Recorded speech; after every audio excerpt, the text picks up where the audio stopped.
Hello, and welcome back to another episode of Critical Reactions with your host, Bryan. We're going to keep moving on with this instrumental week, and today we're going to look at one of the lesser voted picks on the recent poll. So this one is, well, I think we've done this band before. I don't know right now. The band is Agalloch, and they're familiar. The name's familiar to me. I don't know if that's because we've checked them out once before, or because they're just so highly requested.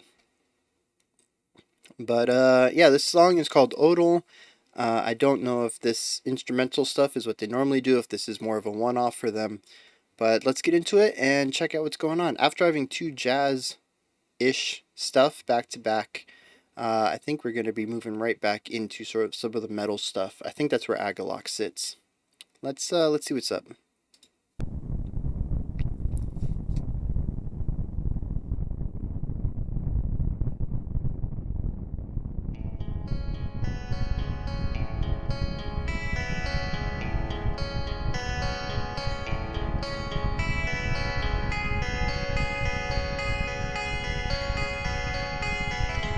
Yeah, I like that wind atmosphere. Like just leaving a microphone out in a breezy day and picking that up.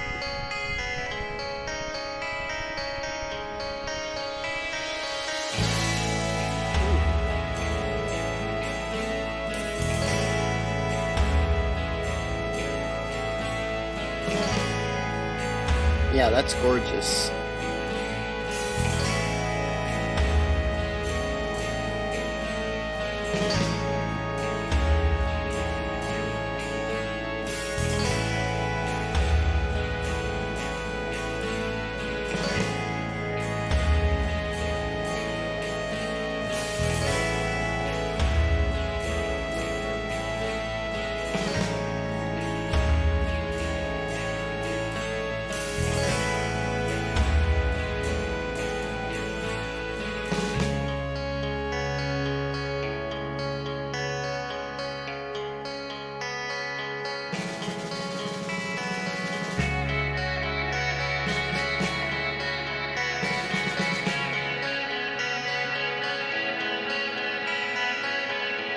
Huh.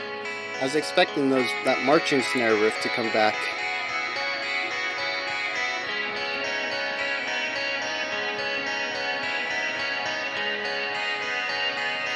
This is very disorienting. Very good use with using layers to have a variety of emphasized aspects of a bar.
Yeah, we got the marching snare back. I like how even though the core line of the song is rather monotonous and slow moving, we have a lot of these elements in the foundational work that are providing a lot of drive and momentum to the song.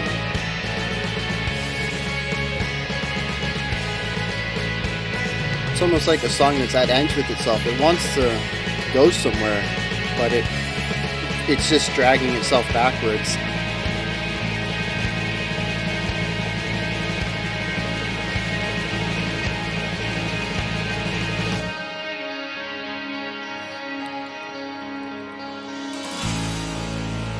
That was a clean transition.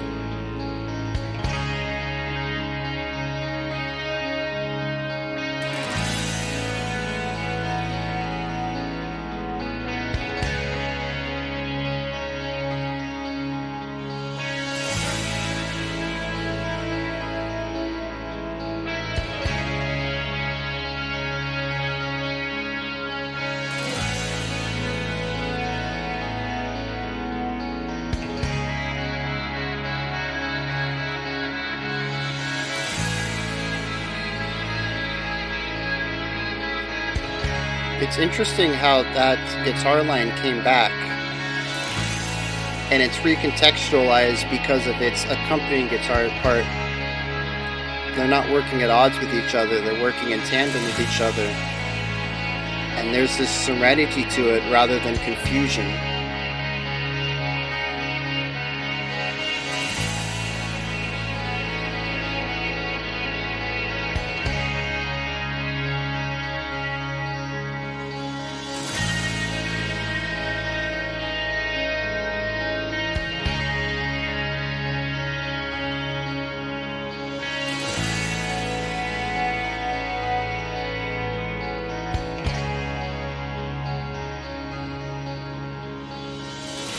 I wonder if we're gonna go for one last big hurrah, or if we're gonna peter out and have a nice little bell curve to the intensity of this track.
I'm I was gonna say that I wager that that is some sort of uh, transition into the next track, but a lot of that petered out. But that doesn't mean that it's not a transition into the next track. Um, so yeah, that was a good journey. Definitely something that probably fits better within the context of the album. It's a good song on its own, but I'm sure it's even better when you have more context to it.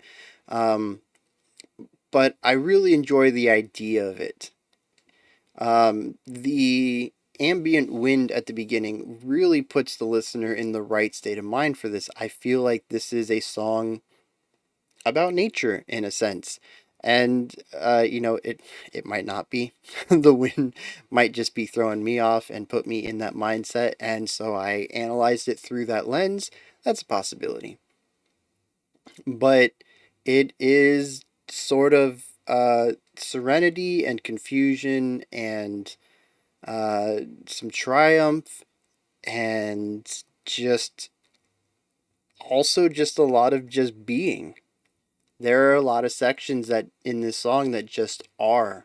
I mentioned that on the foundational level, there's a lot of momentum, primarily in some of the drum and harmony work, but a lot of the lead lines are just about repetition and being and sitting in place. And I said that the song has this push and pull where the foundational work is driving. There is momentum to it. It's trying to get to the next section. But the lead line, the spotlight, what your ears are drawn to listening is more about being here in the moment. And I think there's something really natural about that. Looking to the past is a human thing. Many animals learn from their past, but I don't think so many animals look to their past. I don't know. Kind of thinking as I'm saying that, maybe we don't have the scientific data to back that up. But when I think of primal instincts and animal instincts, I think about sort of the here and now, maybe a little bit of planning for the future. Um, I don't, I don't think any squirrel out there has a 10-year plan, but they bury nuts for. I mean, yeah, they bury nuts for the winter. Um, Insects, store food for winter. There's definitely a bit of planning built into the DNA of some animals. Just more of patterns. I don't know if it's necessarily that they're specifically planning or they know that this is just what they do at this time of the year, but I kind of get that idea that nature is always pushing forward. Time forces us forward, but nature itself is also very much interested in the here and now. The past happened, the future will, but neither deserve your thoughts. You need to worry about the here and now. Plants are only ever worried about growing, not what they're going to grow into, but literally right now, the aspect of growing. Animals are worried about shelter right now, safety right now, food right now. Um, and I kind of get that push and pull here in this song. Um,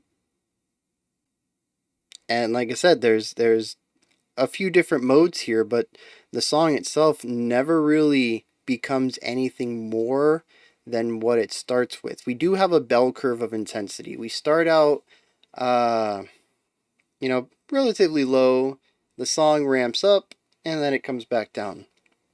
And we end in the same place we start with ambient wind. Although we do get this nice, like warm wooden wind chime going on.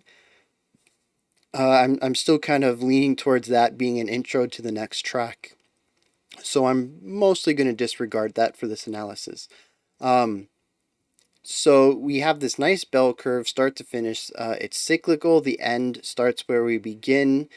Even when we hit the highest point and we come back down, we sort of do what we were doing in reverse. We remove the layers that we added, we remove the intensity we added, and we end with a very similar idea to what we started with. And I just kind of love this cyclical nature. Cycles exist all throughout nature.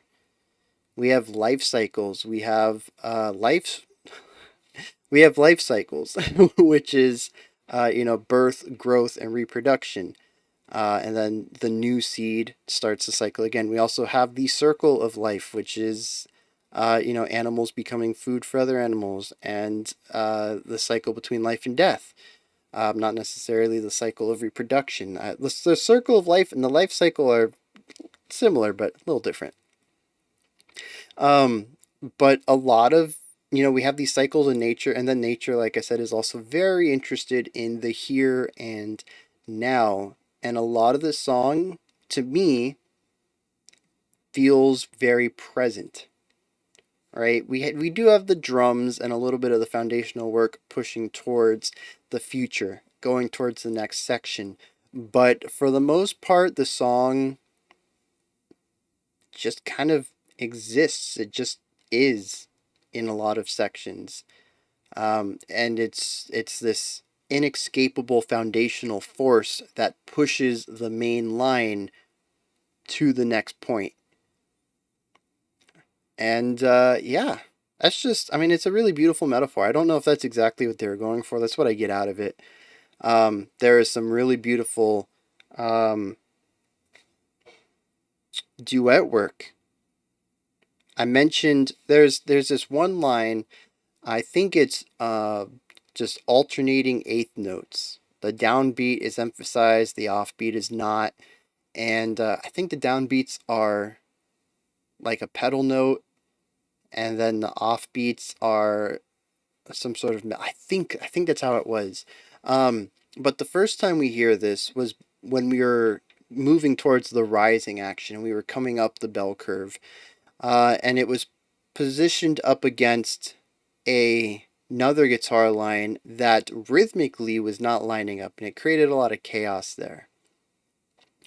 And I really enjoy how when we were coming down from the rising action and moving towards the end of the track, where we were removing the intensity, removing the layers, we saw the same guitar part, but it was up against another guitar part that was more harmonious rhythmically. And instead of two pieces being at ends with each other and really creating a lot of chaos, we saw them working with each other and creating a very beautiful harmony. And I'm not really sure where that fits in to my concept of natural cycles, and natural instinct, and just sort of how animals and nature exist in the moment. But maybe there's a bigger story within that theme that I'm not seeing. But I really, really dig that. It's a bit of a callback to the first time when it comes in, but it's also recontextualizes the idea. It's told in a new environment where it feels more at home rather than one where it's fighting for spotlight. And the way that it was mixed the first time around in the contesting with the contesting melody line creates a very it's a disruptive combination of sounds, and it's nice that that line found a proper home, so to speak. The second time it came around, the second time it was present. I really love that. Otherwise, there's just this really ethereal atmosphere to the whole thing. It might be just due to some of the tones that are used and the fact that there's, I'd almost say a strong, I want to say acoustic presence, but I don't know, I'm thinking back, I can't remember the exact tones of the instruments. I think the guitars were electric, but I don't remember. There's a strong ethereal. We're just gonna stick with that. There's a strong ethereal aspect, almost like something watching over the events of the song. I don't know. If you have any information, let me know. You guys can drop some comments down. I gave you my thoughts. That's where you guys jump in. Let me know what you thought of it, if you enjoyed it, if you didn't, if you have any information, maybe some context to why it was written, or maybe they've done an interview about it, and you can point me in the direction of that. I am interested in that, and also the rest of this album. I mentioned at the beginning that I thought we were heading more towards, or more back, swinging back to metal. After doing two jazz songs, we were moving back to a metal focus, and that this was not that. um, I would definitely say that this fits more inside the rock metal wheelhouse that the channel typically dips its toe into, but it was not specifically rock or metal. I don't know what genre to put this in. I'd say instrumentally, it's a rock song, but as far as atmosphere and composition go, not very rocky. So, any information about that also in the comments, let me know what genre you would classify this. If the rest of the album is like this or the rest of their works, I obviously have no idea what Agalloch is because my guess of the genre we were going into is completely wrong. When you're done commenting, there's a description box if you'd like to check out any links adjacent to the channel, like the Patreon, Discord, Twitter. If you want to help support the channel, you can like, subscribe, and ring the bell. All three help out the channel immensely. I will be back tomorrow at 5 p.m. Eastern Standard Time, 10 p.m. UTC with the final episode of Instrumentals Week. And like I said yesterday, this band was going to be in this week regardless. I already knew I was gonna pick them for my personal pick if they didn't show up for Monday through Thursday, and they didn't. So we're doing them on Friday. I know of one of the bandmates and I was not aware they were in a band, but I am aware of their musical work. So I'm interested to see this and how it fits into what else I know about them as a musician and composer. So that'll be tomorrow. I'm excited. Until next time, remember to be critical and not cynical of the music you listen to, and have a fantastic morning, afternoon, or evening whenever you choose to watch my videos.